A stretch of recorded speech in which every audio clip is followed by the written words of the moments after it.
And check out the Comic Outlaw on YouTube. Drop us a like and let us know what's going on. Yes, let's get started. We're doing Fantastic Four. Yes, we're back with issue 8. And now it's the origin of one of their best villains, one of their most unique villains, the Puppet Master, and also introduces a side character that will be very, very important as the time goes on. Now we see the Fantastic Four. Reed's in his lab, of course, doing what Reed does, builds, invents. He's working on a set of chemicals right now, which will come into play later. Of course, Johnny and Thing are having a little dispute as usual. And it's very interesting how their powers kind of like waver. They can only do so much for so long at this point. But of course, they're having a little fight. Reed extinguishes Johnny, tells Thing to mellow out. Thing decides that he's going to take off on a little trip. Sue follows him to make sure he doesn't get into trouble. And I love this little part where this guy, he's kind of being rude to Ben, and Sue just gives him a little kick in the rear. And Ben kind of ties up his friend. But they do have problems because someone is crawling up the bridge. And he has no idea why. He can talk, but he's not in control of his faculties. And that's when Sue fires off the flare. The Fantastic Four flare. And of course Reed tries to reach out there, but he can't stretch far enough to. So Johnny has to flame on. And he goes and he rescues the man. But someone is playing with a figure of this guy. And he's moving them closer and closer to the bridge until Torch grabs him and he burns his finger. And this is just a little bonus thing I threw in here for you guys. It's a quick explanation of how Stan Lee and Kirby kind of explain the Human Torch, or at least their explanation. You know, it does change as it goes on, but I thought this was just a cool little thing to throw in as a bonus. And we're back at the hands of the Puppet Master.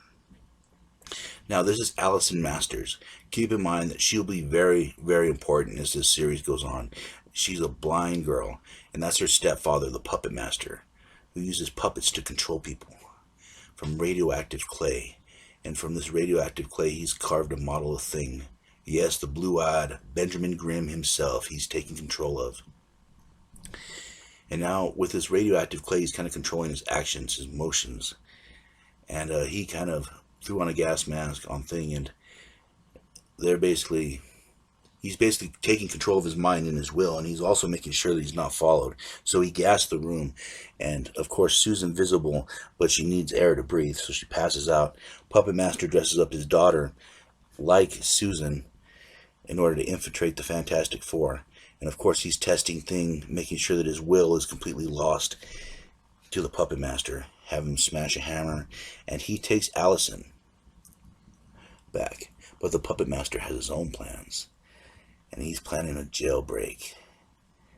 He's planning chaos. And he's taking control of the warden. And now that Reed is still in his laboratory, he lets in Thing and the fake Sue Storm, not realizing the Thing is under complete control of the Puppet Master. And he takes a shot right now. And this is a point where Johnny can only use his powers so much. He's basically burnt out his flame for the day. Which, during the rampage, Thing crashes into the chemicals that Reed was working on. And suddenly it turns him human for the briefest of moments. And the puppets work on how they control someone. Basically, he had to be the Thing. And as Ben Grimm, the control wore off. And of course, Allison, realizing she'd been duped, and also having this strange yearning for things, seeing the kind soul within the monster.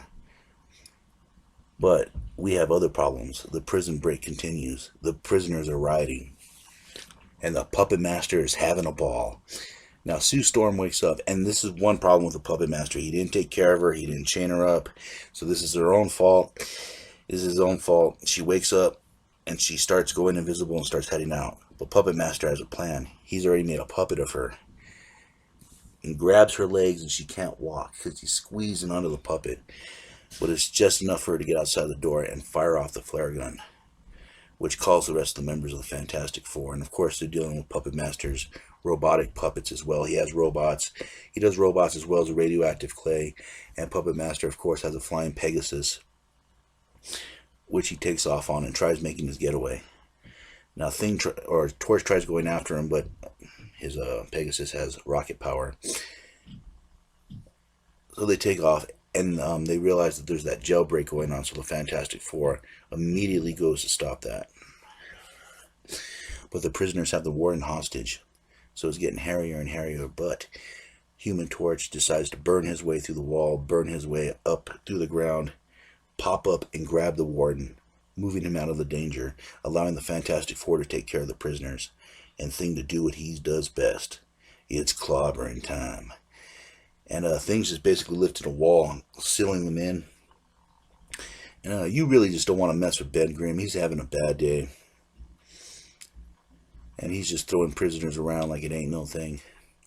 I love how he just builds an impromptu cage out of the bars, throws it on the prisoners. Just awesome. And of course, you get to see what Mr. Fantastic does. Everyone fires a bunch of rounds into him, and of course his electricity kind of just whoop and fires them back. Yep, you gotta love that. Human Torch does a little fire ring, which is one of the usual tricks that he does now. Sue Storm's keeping people at gunpoint with an invisible gun. And basically everything's wrapping up. Allison is realizing their stepfather's not always cracked up to be. Puppet Master has one more plan left. A king puppet. Him. Which would make him ruler of the world. He would control everything. He would make the Fantastic Four his lapdogs. And he's lost in this power right now, seeing what could be. But Allison stops him. She says no more, and knocks the puppet out of his hands. And they both go scrambling for it. But as the Puppet Master tries to pick it up, he trips over her hand and falls out the window. Allison is shocked and lost by her stepfather. But is he really gone? Is he really destroyed? Find out the next time, and I'll catch you on the flip side.